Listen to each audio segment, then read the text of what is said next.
मेरा नाम ज्योति है। मेरी उम्र 22 साल है और मैं जयपुर की रहने वाली हूँ। मेरी ये कहानी बहुत दुखों से भरी हुई है। मैंने तो कोई गलती भी नहीं की थी, तो फिर ना जाने मुझे किस बात की सज़ा मिली थी जो मेरी ज़िंदगी में मेरे साथ इतना बड़ा हादसा हो गया था।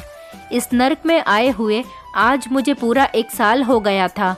मैं यहाँ पर पल पल अपने मरने की प्रार्थना करती रहती थी और यहाँ रहते हुए मेरा एक एक मिनट इस तरह से गुजर रहा था जैसे मुझे बहुत बड़ी सज़ा दी जा रही हो। बल्कि यहाँ पर रहना मेरे लिए किसी सज़ा से कम ही नहीं था। यहाँ पर रहते हुए मेरी परेशानी बढ़ती ही चली जा रही थी। एक लड़की के लिए इससे बड़ी सज़ा और क्या होगी, जहाँ पर हर दिन उसकी इज्जत के साथ खिलवाड़ किया जा रहा हो और हर रात उसको अपनी हवस का शिकार बनाया जा रहा हो। मेरे लिए अपने इन दर्दों को शब्दों में बयान करना बहुत मुश्किल है, और ख़ासकर तब जब इस नर्क में आपको पहुंचाने वाले कोई और नहीं बल्कि आपके अपने ही लोग हों, जो ज़माने में शराफत का हुलिया बनाकर और आपका फ़ायदा उठाते हुए आपके साथ फ्रॉड करें। इनमें से कोई पुलिस वाला, तो कोई बड़ा बिजनेसमैन, तो कोई वकील है, मगर रात के अंधेरे में यही लोग दरिंदे बनकर आते हैं और अपनी जुनूनियत हमें दिखाते हैं और हमारे शरीर को दरिंदों की तरह नोच डालते हैं। इस जगह पर मुझे लाने वाला कोई और नहीं बल्कि मेरी ही अपनी चाची थी। मेरी चाची मेरी माँ से बहुत नफरत करती थी। मेरी माँ के होते हुए भी वो ना जाने हमसे कौन सा बदला निकालती थी। मुझे ये बात कभी समझ ही नहीं आई थी। आखिर चाची मेरी माँ से इतनी नफरत क्यों किया करती थी।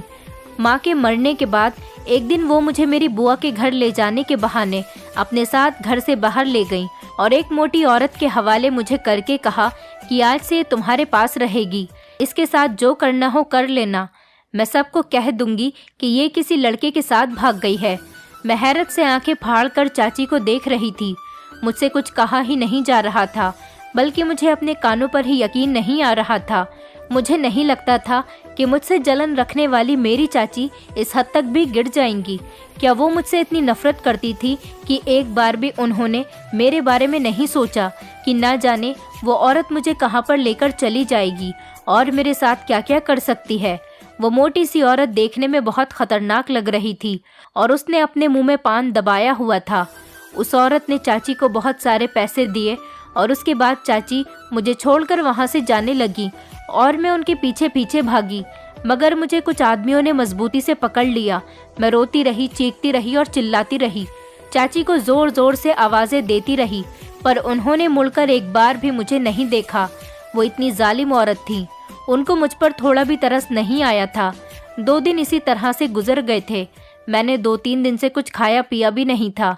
मैंने सब कुछ छोड़ रखा था, मगर मैं क्या करती, इंसान थी। जब मेरी हालत बहुत बुरी होती गई तो मजबूरन मैंने खाना पीना खुद ही शुरू कर दिया था। मुझे कोठरी में कैद कर दिया गया था। एक औरत रोज़ाना आती थी और मेरी कलाई पर इंजेक्शन लगाती थी। इंजेक्शन के लगते ही मैं दर्द से तड़पने लगती थी। कुछ ही दिनों बाद मैं अपनी उम्र से बड़ी हो गई थी। उस टाइम मेरी उम्र 16 साल थी और देखते ही देखते मैं ऐसी लगने लगी थी जैसे 20 साल की हो गई हूँ। रह रहकर मुझे अपने माता पिता की याद आती थी। मेरी माँ तो नहीं थी, लेकिन मुझे अपने पिता की बहुत याद आती थी। मेरे पिता जिंदा थे। उन्होंने भी शायद मुझे ढूंढने की कोशिश नहीं की। ऐसा सिर्फ अकेले मेरे साथ ही नहीं हुआ था। इस टाइप की ना जाने कितनी लड़कियाँ यहाँ पर कैद थीं। ये लोग इस टाइप का धंधा करते थे।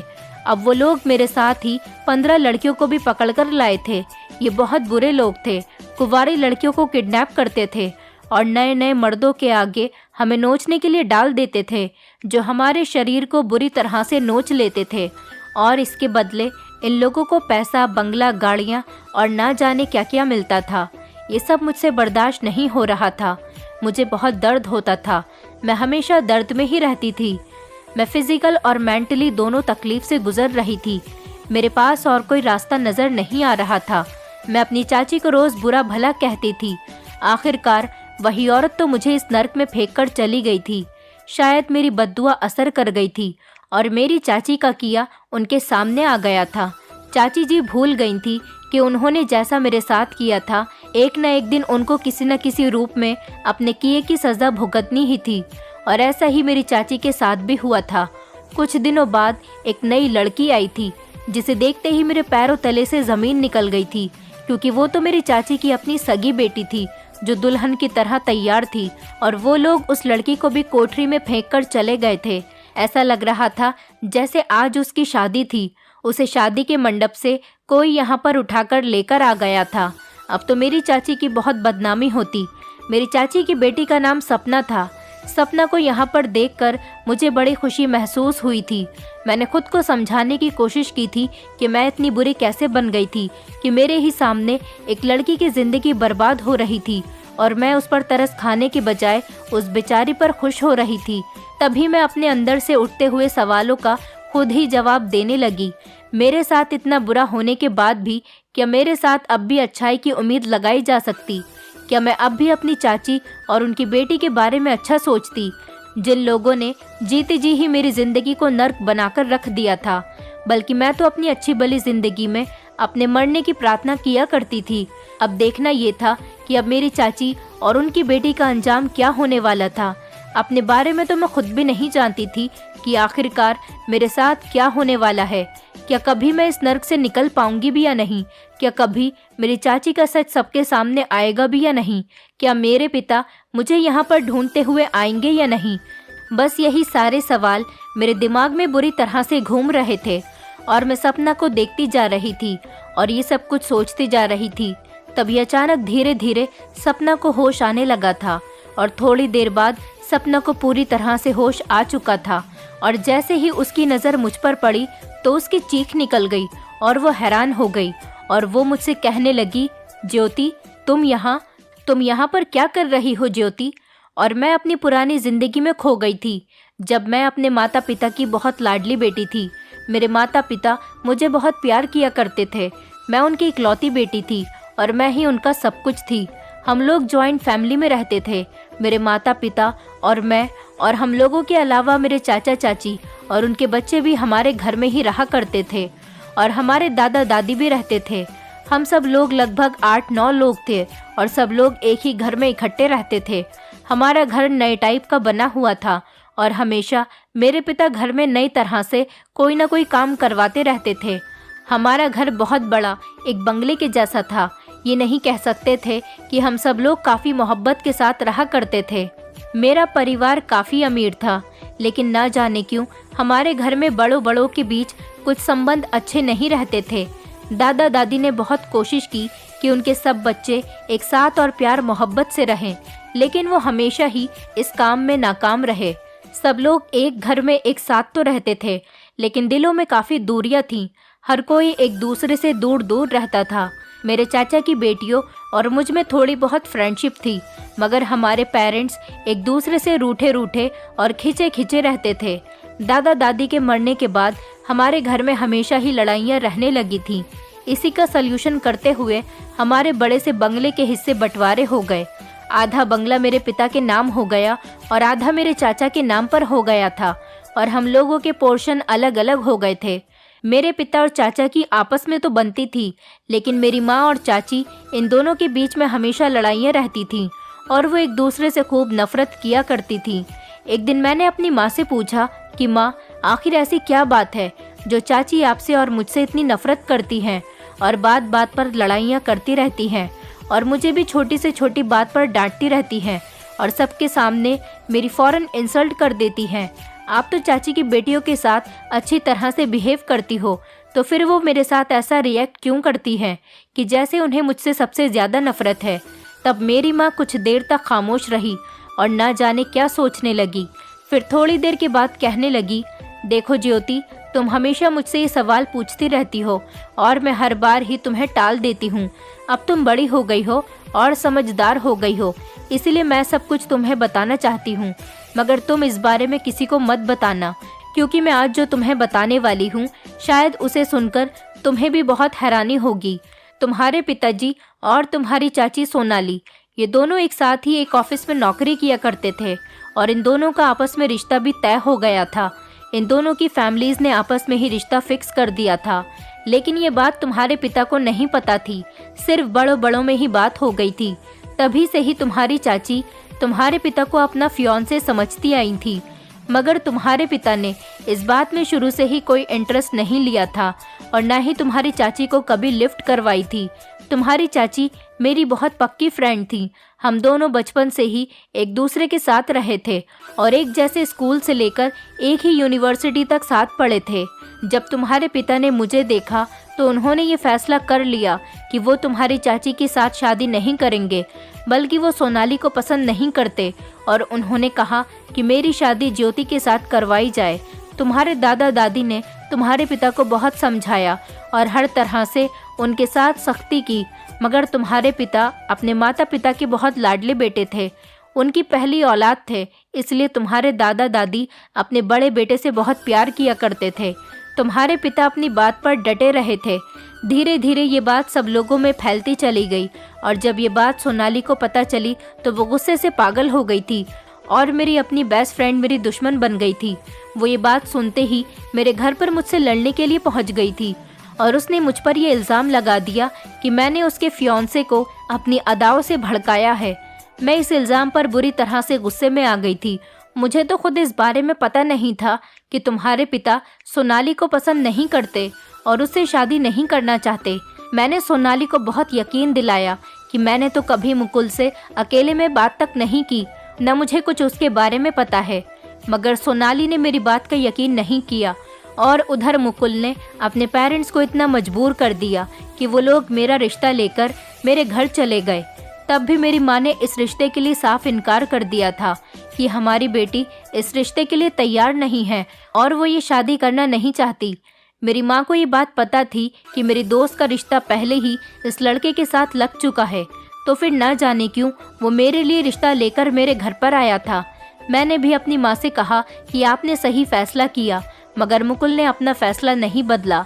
तब तुम्हारे दादा और दादी तुम्हारे चाचा का रिश्ता लेकर सोनाली के लिए लेकर चले गए और सोनाली के पेरेंट्स से माफ़ी मांग ली।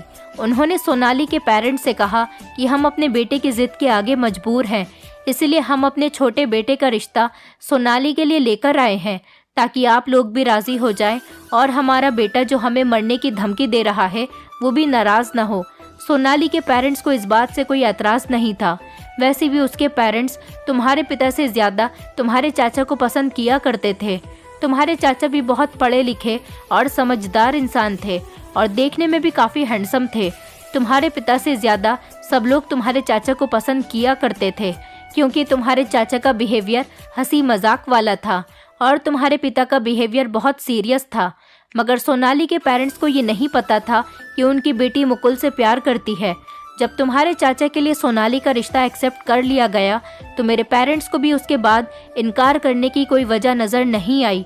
इसी तरह मेरी शादी तुम्हारे पिता के साथ और सोनाली की शादी तुम्हारे चाचा के साथ हो गई। हमारी शादी के बाद जो तुम्हारी चाची के अंदर नफरत और जहर भरकर सामने आया वो कुछ और ही था। वो मुझसे एक अजीब तरह की नफरत करने लगी थी।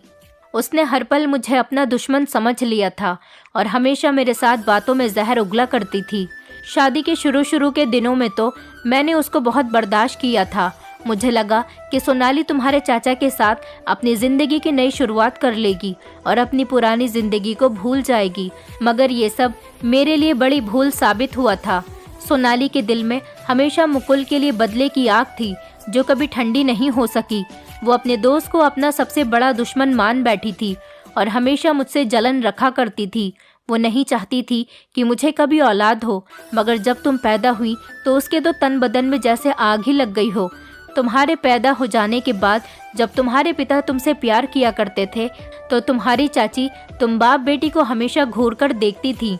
मुझे तुम्हारी चाची की इस नफ़रत से बहुत डर लगता था। शुरू में मैंने उसकी नफ़रत को बहुत सहा और वही नफ़रत और वो गुस्सा वो अब तुम पर उतारती रहती है। माँ की सारी बातें सुनकर मैं हैरान रह गई थी और मुझे वजह समझ आ गई थी कि चाची मुझसे और मेरी माँ से इतनी नफ़रत क्यों किया करती थी।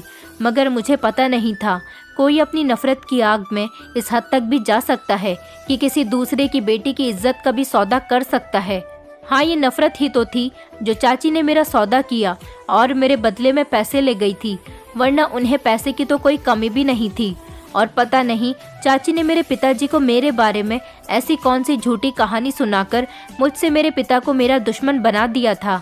फिर कुछ दिनों के बाद मेरी माँ की मौत हो गई थी। मेरे पिता मेरी माँ की मौत का सदमा भी भूल नहीं पाए थे कि तभी अचानक उन्हें मेरे गायब होने का दुख भी सहना पड़ा था। मेरी माँ को तो चाची की नफरत खा गई थी। मेरी माँ को टाइफाइड हो गया था, जिसकी वजह से वो बच नहीं सकी थी और हमें पता भी नहीं चल सका। उस दिन मैं छत पर अकेली बैठी हुई थी। हमारा और चाचा का घर तो अब अलग अलग हो गया था। उस दिन चाची हमारे घर पर आई थी। जिस दिन से मेरी माँ की मौत हुई थी, उस दिन से ही चाची का बिहेवियर मेरे साथ बहुत अच्छा हो गया था। मुझे लगा कि माँ की मौत की वजह से चाची को काफ़ी दुख हुआ होगा, इसलिए वो बिल्कुल बदल गई और मेरे साथ भी अच्छा बिहेव करने लगी हैं। चाची हमारे घर पर आई थी। उन्हें पता चला कि मैं छत पर हूँ, इसलिए वो मुझसे मिलने के लिए छत पर आ गई और बातों ही बातों में मुझसे कहने लगी कि चलो आज हम दोनों शॉपिंग करने चलते हैं। मुझे मार्केट से कुछ कपड़े खरीदने हैं, प्लीज़ तुम भी मेरे साथ चलो, तुम्हारा भी मन बहल जाएगा। सारा दिन अपनी माँ को याद करके रोती रहती हो। मैं तुम्हारी परेशानी अच्छे से समझ सकती हूँ मेरी बेटी। और ये कहते हुए चाची ने मुझे गले से लगा लिया था। मेरी अब तक की ज़िंदगी में कभी चाची ने मुझे प्यार से देखा तक नहीं था, लेकिन आज पहली बार चाची ने मुझसे इतनी आराम और प्यार से बात की थी कि मेरा मन उन्हें देखकर बहुत खुश हो गया था। मुझे लगा चाची अब पूरी तरह से सुधर गईं। माँ के जाने के बाद उन्हें एहसास हुआ। मैं फौरन ही उनके साथ जाने के लिए तैयार हो गई थी। मैंने घर में किसी को भी इस बारे में नहीं बताया था कि हम दोनों एक साथ कहीं जा रहे हैं। मेरे पिताजी उस दिन घर पर नहीं थे। चाची मुझे अपने साथ मार्केट लेकर आ गई थी और बहाने से मुझे इस नर्क में फेंक कर चली गई थी। और तब से अब तक यहाँ पर मेरे साथ क्या क्या नहीं हुआ, वो सब मैं शब्दों में जाहिर नहीं कर सकती। आज जब मैंने यहाँ पर सपना को इधर देखा तो मैं हैरान रह गई थी और एक तरह से बहुत खुश भी हुई थी कि मेरी बद्दुआ रंग ले आई और चाची को इस दुनिया में अपने किए की सज़ा मिल गई थी।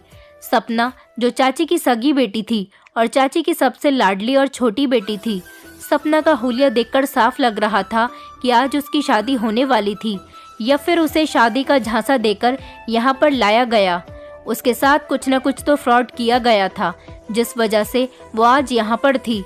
फिलहाल जो भी था, मुझे इस बात से कोई मतलब नहीं था। मुझे तो बस सपना को यहाँ देखकर बहुत खुशी महसूस हो रही थी। जब सपना को होश आया तो वो मुझे यहाँ पर देखकर हैरान हो गई और मुझसे कहने लगी, तुम यहाँ पर क्या कर रही हो? तुम तो किसी लड़के के साथ भाग गई थी ना? सुना था जिस लड़के से तुम प्यार किया करती थी, उस लड़के के साथ ही तुम मौका देखकर फरार हो गई थी। मैं तो पहले से ही समझ गई थी कि चाची ने पूरी फैमिली को मेरे खिलाफ गलत बातें बताई होंगी। मैंने उसके बाद सपना को उसकी माँ की एक एक बात बताई और बताया कि मैं यहाँ पर किसी लड़के के साथ भागकर नहीं आई, बल्कि उसकी माँ मुझे खुद यहाँ पर छोड़कर गई है। ये बात सुनकर सपना रोती रही और कहने लगी कि मेरी माँ को तुम्हें यहाँ लाते हुए थोड़ी भी शर्म नहीं आई। उन्हें पता था कि भगवान सब कुछ देख रहा है और ऐसा करने की कितनी बड़ी सज़ा उन्हें मिल सकती है। उन्होंने इस बारे में नहीं सोचा। जो उन्होंने तुम्हारे साथ किया वैसा ही आज मेरे साथ हुआ, जैसा मेरी माँ ने तुम्हारे साथ किया। आज एक अच्छे और शरीफ लड़के के साथ मेरी शादी होने जा रही थी और मैं पार्लर तैयार होने के लिए गई थी। जब मैं पूरी तरह से तैयार हो गई तब पार्लर में एक औरत ने मुझे कोल्ड ड्रिंक पीने के लिए दी। जैसे ही मैंने कोल्ड ड्रिंक पी, मुझे अचानक चक्कर आने लगे थे। उसके बाद मुझे अपना कोई होश ही नहीं रहा। लेकिन जब मेरी आँख खुली तो मैं यहाँ पर मौजूद थी। तुम्हें देखकर मैं हैरान रह गई। सपना को जब मैंने बताया कि हम सब लड़कियों के साथ यहाँ पर क्या क्या किया जाता है, तो ये सुनकर सपना फूट फूट कर रोने लगी थी। उसकी आंखों से लगातार आंसू गिर रहे थे। मुझे उस पर बहुत तरस आया। हालांकि मुझे उस पर तरस नहीं करना चाहिए था। उसकी माँ ने थोड़ी ना मुझ पर तरस खाया था, मगर मैं फिर भी अपने दिल को समझा रही थी कि क्या मुझे भी चाची की तरह अपने सीने में नफरत भरनी चाहिए। मुझे चाची की तरह नहीं बनना चाहिए। मुझे चाची की तरह अपने दिल को पत्थर नहीं बनाना है। मेरे दिल से आवाज़ आई कि नहीं, मैं चाची की तरह नहीं बनूंगी। मेरी नफरत बस चाची तक ही ठीक है। मैं सपना की कोई मदद तो नहीं कर सकती थी और ना ही मैं इस जगह पर उसे कोई दिलासा दे सकती थी, जबकि मैं अच्छी तरह से जानती थी कि आगे सपने के साथ क्या होने वाला था। मैंने सपना को अपने गले से लगा लिया और हम दोनों बहनें खूब फूट फूट कर रोने लगे। आज मैं भी अपने दिल की भड़ास निकाल रही थी। हमें रोता हुआ देखकर वहाँ की सब लड़कियाँ रोने लग गई थी, क्योंकि जिस कोठरी में हम दोनों बंद थे वहाँ पर हम जैसी बहुत सारी लड़कियाँ भी मौजूद थीं। हम सब लड़कियों का दुख एक जैसा ही था। हम सबको धोखे से यहाँ पर लाया गया था, मगर मुझे पता नहीं था कि सपना की किस्मत मेरी जैसी नहीं थी, बल्कि उसकी किस्मत कहीं ज़्यादा अच्छी थी। चाची के इतना गिरा हुआ होने के बावजूद भी सपना को कोई अच्छा कर्म उसके आगे आ गया था, जो उसका फियांसे पुलिस को लेकर उस जगह पर पहुंच गया था और पुलिस ने वहां पर छापा मार दिया और वहां के सारे लोगों को अरेस्ट कर लिया गया था। मैं बहुत खुशी खुशी सपना को देख रही थी और सोच रही थी कि काश उस दिन मेरी इज्जत भी सपना की तरह ही बच जाती। काश के कोई भी मुझे आज के दिन की तरह वक्त पर बचाने आ जाता। सपना का होने वाला पति आईपीएस ऑफिसर था और उसकी पोस्टिंग भी अच्छी जगह पर थी।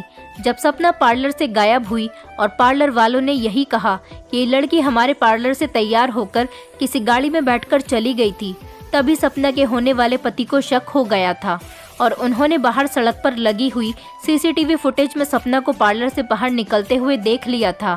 तब पुलिस वालों को बुलाया गया और पार्लर वालों से सच भी उगलवाया गया, तो पता चला कि इस पार्लर में से पहले भी कई लड़कियां गायब हो गईं।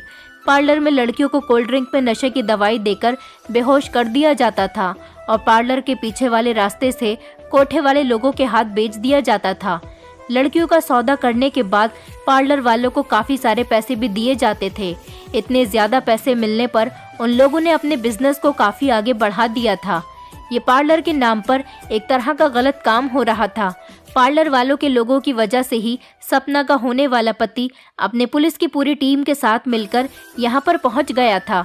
जब बाकी सारी लड़कियों को लेडी पुलिस ने अपने साथ ले लिया तो मैं भी उन लड़कियों के साथ पुलिस स्टेशन जाने लगी। तब सपना अपने होने वाले पति के साथ घर जा रही थी और सपना ने मुझसे भी घर चलने को कहा। वो मुझसे अपनी आंखों में आंसू लेकर कहने लगी, ज्योति तुम घर नहीं चलोगी? मैंने अफसोस के साथ सपना से पूछा, क्या मैं अभी भी अब अपने घर जाने काबिल हूँ? ऐसी हालत में मुझे कौन एक्सेप्ट करेगा? ये कहकर मैं फूट फूट कर रोने लगी और कहने लगी, मेरी इज्जत तो लुट चुकी है, कौन मुझे अपने पास रखेगा? मुझे तो लगता है मेरे पिता भी मेरा चेहरा तक देखने को तैयार नहीं होंगे। मैं रोती रही और बोलती जा रही थी। मेरे पास अब इस कैद से रिहा होने की कोई ख़ास वजह नहीं थी और ना ही मुझे अब यहाँ से आज़ाद होने की कोई खुशी मिल रही थी। मगर सपना मेरे आगे हाथ जोड़कर खड़ी हो गई थी और कहने लगी, प्लीज़ ज्योति मेरे साथ घर चलो, कोई तुमसे नफरत नहीं करेगा। तुमने कुछ गलत नहीं किया, बल्कि तुम्हारे साथ गलत हुआ है। तुम्हारी कोई गलती नहीं, गलती तो मेरी माँ की है। मैं अपनी माँ की तरफ से बहुत शर्मिंदा हूँ। मैं तुम्हारी खोई हुई इज्जत तो वापस नहीं लौटा सकती, मगर मैं तुमसे वादा करती हूँ तुम्हारी सच्चाई और हकीकत मैं खुद सबको बता दूंगी। मैं अपनी माँ के इस राज पर हरगिज़ भी पर्दा नहीं डालूंगी। शायद ऊपर वाला भी यही चाहता है, इसलिए मुझे यहाँ भेजा था ताकि मैं सब सच जान सकूं और सच्चाई सबको बता सकूं। मैं सपना के साथ नहीं जाना चाहती थी, मगर सपना ज़बरदस्ती मुझे अपने साथ घर लेकर आ गई।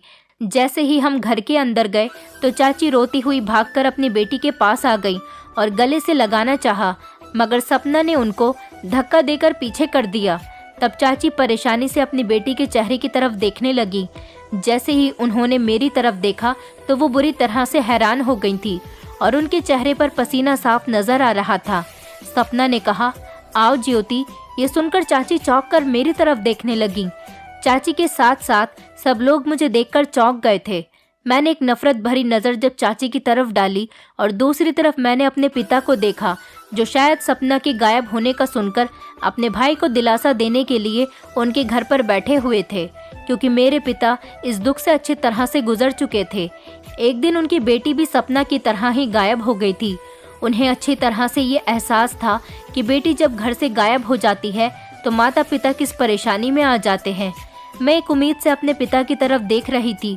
मुझे देखकर मुझे पिता भी एक मिनट के लिए खुश हो गए थे। खुशी की वजह से उनके मुंह से अचानक मेरी बेटी ज्योति निकल गया था, मगर अगले ही पल उनके चेहरे के एक्सप्रेशन बिगड़ चुके थे। शायद चाची ने उनको जो मेरे बारे में झूठी झूठी बातें बताई थी, उनका असर उन पर हो गया था। जो बातें चाची ने मेरे खिलाफ बोलकर मेरे पिता को मुझसे दूर कर दिया था, उनके दिल में मेरे खिलाफ खूब जहर भर दिया था। सपना ने मुझे बताया था कि चाची ने घर पर सब लोगों को बताया है कि मैं एक लड़के के साथ घर छोड़कर यहाँ से भाग गई हूँ। मैं अपने पिता के गले से लगना चाहती थी, मगर उनकी नज़रों में मैं अपने लिए नफरत देखकर आगे नहीं बढ़ सकी। इसी बात से मुझे डर लग रहा था और यही वजह थी जो मैं घर पर नहीं आ रही थी। मगर सपना मुझे ज़बरदस्ती अपने साथ घर पर लेकर आ गई थी। अब सपना ने रो रो कर अपनी माँ की सारी सच्चाई सबको बता दी थी। चाची ने जब सारी हकीकत अपनी बेटी के मुंह से सुनी तो उनके पास बोलने के लिए कोई बात ही नहीं बची थी। चाची शर्मिंदा होकर अपने सर को झुकाकर आरोपी की तरह खड़ी हुई थी। उनके पास अपनी सफाई में बोलने के लिए कोई भी शब्द नहीं बचा था। वो शर्मिंदा तो बहुत हो रही थीं और आज तो उनकी आंखों से आंसू भी निकल रहे थे। शायद जब बात अपनी बेटी पर आई और अपनी बेटी की इज्जत को खतरा हुआ, तब उन्हें इस बात का एहसास हुआ कि अपने किए की सज़ा उनकी बेटी भुगत रही है और अब पछतावे के आंसू चाची की आंखों से बहते जा रहे थे। घर के सब लोग नफरत से चाची की तरफ देख रहे थे। आज उनको सब बुरी बुरी बातें सुना रहे थे, मगर आज वो खामोशी से सबकी बातें सुन रही थी और आज किसी आरोपी की तरह खड़ी हुई थी जिसके पास कहने के लिए कुछ भी नहीं था। मेरे पिता ने मुझे आगे बढ़कर गले से लगा लिया और चाची से कहने लगे, सोनाली, मुझे बड़ी हैरत हो रही है तुम्हारी सोच पर और तुम्हारी इन हरकतों पर। इतने सालों से तुम अपने अंदर ये नफरत पाले बैठी हुई थी और इतनी नफरत कि तुमने अच्छे और बुरे की समझ ही नहीं रखी। मैं तुम्हें कभी माफ़ नहीं करूँगा। तुमने मेरी बेटी की ज़िंदगी बर्बाद कर दी। तुम्हारी वजह से मेरी बेटी जिन जिन तकलीफ़ों से गुजरी है और उसकी इज्जत बर्बाद हो गई। आज मेरी नज़रों से तुम हमेशा हमेशा के लिए गिर गई हो। पिताजी की बातें सुनकर भी चाची का सिर शर्म से झुका हुआ था और ऊपर नहीं उठा था। तब चाचा भी बोल पड़े और कहने लगे, सोनाली, मुझे लगा तुम सब भूल गई हो और मेरे साथ अपनी ज़िंदगी में बहुत खुश हो। आज मुझे बहुत अफसोस हो रहा है कि शादी के 27 साल बाद भी तुम नहीं सुधरी हो। मैं तुम जैसी औरत के साथ ज़िंदगी गुजार रहा था जो बदले की आग में जलती रही। भाभी तो इस दुनिया से चली गई, लेकिन तुम्हारी नफरत आज तक ख़त्म नहीं हुई। अरे मरने वाले से कैसी नफरत जो तुम अभी तक अपने दिल में नफरत जगाए बैठी थी। चाचा भी रो रहे थे और अपने आंसू पोंछ रहे थे। चाचा ने हाथ जोड़कर चाची की तरफ से मेरे पिता से माफ़ी मांगी और कहा कि मैं आप दोनों का आरोपी हूँ, हो सके तो मुझे माफ़ कर देना। आज चाची का सच तो सबके सामने आ गया था। उनके पास अपनी सफाई में कहने के लिए कोई बात नहीं थी, क्योंकि उनकी अपनी बेटी ही उनकी सारी सच्चाई सब लोगों के सामने खोल चुकी थी। मेरे पिता मेरा हाथ पकड़कर मुझे हमारे घर में लेकर जा रहे थे। तभी चाची मेरे सामने आकर खड़ी हो गई और मेरे सामने हाथ जोड़कर कहने लगी, प्लीज़ ज्योति, मुझे माफ़ कर दो, मुझसे बहुत बड़ी गलती हो गई। जब मेरी अपनी बेटी गायब हुई तब मुझे इस बात का एहसास हुआ कि मैंने तुम्हारे साथ बहुत गलत किया था। मगर मैंने चाची की बात को काटते हुए कहा कि चाची, आपने कोई गलती नहीं की, बल्कि बहुत बड़ा पाप किया है। आपके इस पाप की मेरी नज़र में कोई माफ़ी नहीं और आप भी माफ़ी मांगने के काबिल नहीं। मेरा भगवान चाहे तो आपको माफ़ कर दे, मगर मेरा दिल इतना बड़ा नहीं है, इसीलिए आप मुझसे माफ़ करने की उम्मीद मत रखना। मैंने बहुत दर्द और परेशानी बर्दाश्त की है। इतना सब कुछ बर्दाश्त करने के बावजूद भी आपको लगता है कि मैं आपको माफ़ कर दूंगी। आप मुझे माफ़ ना करने पर पत्थर दिल समझते हैं तो समझते रहें, लेकिन जो परेशानी और तकलीफ़ें मैंने झेली हैं वो मैं किसी को नहीं बता सकती और मेरा दर्द भी कोई नहीं समझ सकता। पूरे 1 साल मैंने अपनी ज़िंदगी को उस नर्क में गुजारा है। मैं अपनी बात पूरी करके रोती हुई भागकर अपने घर में चली आई थी। मेरे पिता ने मेरा बहुत साथ दिया। वो मुझे समझाने लगे और मेरे साथ वो हर काम करने लगे जिसकी वजह से मैं अपने पुराने दिन भूल सकूं। मैं ये बातें मरते दम तक नहीं भूल सकती थी। मैं सोनाली चाची नहीं बनना चाहती थी। मैं किसी की भी ज़िंदगी में जहर नहीं घोल रही थी। बस मैं कभी चाची को माफ़ नहीं कर सकती। जब मेरे साथ ऐसा हुआ था मैं 16 साल की थी और अब मैं 22 साल की हो गई हूँ। मैं हमेशा यही कहा करती थी कि मैं कभी चाची को माफ़ नहीं करूँगी, लेकिन एक दिन जब चाची की अचानक बहुत तबीयत ख़राब हो गई और वो अपनी ज़िंदगी की आखिरी सांसें ले रही थी, तो सब लोगों के कहने पर मैं उनके घर पर चली गई और चाची को माफ़ करने पर मजबूर हो गई थी। उनकी ऐसी हालत देखकर मैंने उनको भगवान के लिए माफ़ कर दिया था और शायद वो भी इसी इंतज़ार में थी और उस दिन ही वो इस दुनिया को छोड़कर चली जा चुकी थी। मेरे लिए भी एक बहुत अच्छा रिश्ता आया था। वो लड़का मेरे बारे में सब कुछ जानने के बाद भी मेरे साथ शादी करने के लिए तैयार था। मेरे पिता ने उस लड़के के साथ मेरी शादी खूब धूमधाम से करवा दी। मैं शादी तो नहीं करना चाहती थी, मगर मेरे पिता ने अपने दोस्त के बेटे को मेरे बारे में सब कुछ बता दिया और उसने मुझे देखते के साथ ही पसंद कर लिया था। उसने मुझे हर बात के साथ एक्सेप्ट कर लिया था। उसे मुझसे शादी करने पर कोई एतराज़ नहीं था। मुझे भी अपने पिता के कहने पर मजबूर होकर ये शादी करनी पड़ी थी। मेरे पति ने मेरे जख्मों पर मरहम रख दिया था। उसने हमेशा मेरा साथ दिया। मैं अपने पति के साथ बहुत खुश हूँ। उसने मुझे खुश रखने के लिए मेरी हर छोटी से छोटी और बड़ी सी बड़ी डिमांड पूरी की। मैं अपने पति के साथ बहुत खुश हूँ और पुरानी सारी बातों को भूल जाना चाहती हूँ। मैं चाहती हूँ वो बुरा टाइम मैं अपनी ज़िंदगी से बिल्कुल निकाल दूँ, मगर कभी कभी मुझे वो पुरानी बातें आज भी बहुत याद आती हैं और मेरे दिल को तकलीफ़ पहुँचा जाती हैं।